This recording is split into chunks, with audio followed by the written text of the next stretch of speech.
Hello student, chemistry की online class में आपका स्वागत है। आज का हमारा टॉपिक है क्लास 12th की केमिस्ट्री के लेसन नंबर 10 से IUPAC नामों के द्वारा संरचना को बनाना। ठीक है, तो हमारे पास ये नाम है 2-chloro-3-मेथिल-पेंटेन और 1,4-डाइब्रोमो-ब्यूट-2-इन। तो हमें इनकी संरचना बनानी, तो पहला हमने ले लिया है 2-chloro-3-मेथिल-पेंटेन। ठीक है ना, पेंटेन का मतलब होता है 5 कार्बन वाली चेन, तो 5 कार्बन वाली चेन हम बना लेते हैं। तो हम बना लेते हैं CH3।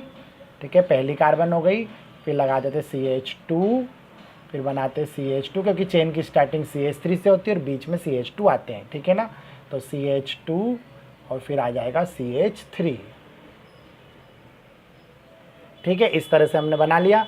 अब यहाँ पर क्या है कि ये 5 कार्बन वाली चेन हो गई। अब इसमें दूसरी कार्बन पे क्लोरीन ग्रुप है और तीसरी कार्बन पर मिथाइल ग्रुप है। तो जिस कार्बन पर हम कोई समूह जोड़ते हैं वहाँ से हाइड्रोजन हटानी पड़ती है वैलेंसी को कवर करने के लिए।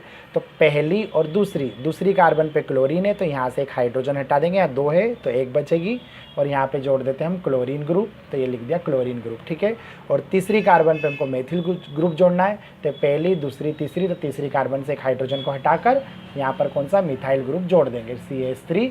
तो ये हमारा अगर दूसरी कार्बन पे क्लोरीन, तीसरी पे मेथिल और 5 कार्बन वाली चेन पेंटेन। ठीक है, तो इस तरह से ये हमारा कंप्लीट हुआ। अब सेकेंड नाम देखते हैं 1,4-डाइब्रोमो। डाइब्रोमो का मतलब होता है इस पे 2 ब्रोमीन है जो पहली और चौथी कार्बन पर जुड़ी हुई है।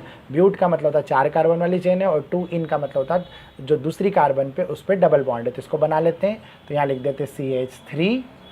ठीक है, फिर लिखते हैं CH2, फिर लिखते हैं CH2 और फिर लिखते हैं CH2। ठीक है, इस तरह 4 कार्बन वाली चेन बन गई।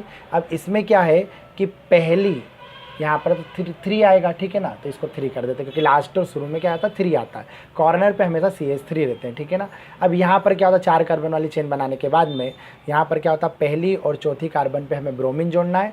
तो यहाँ ये पहली कार्बन है, तो ये पहली कार्बन में से एक हाइड्रोजन कम करेंगे, ये 3 था तो यहाँ पर हो जाएगा 2।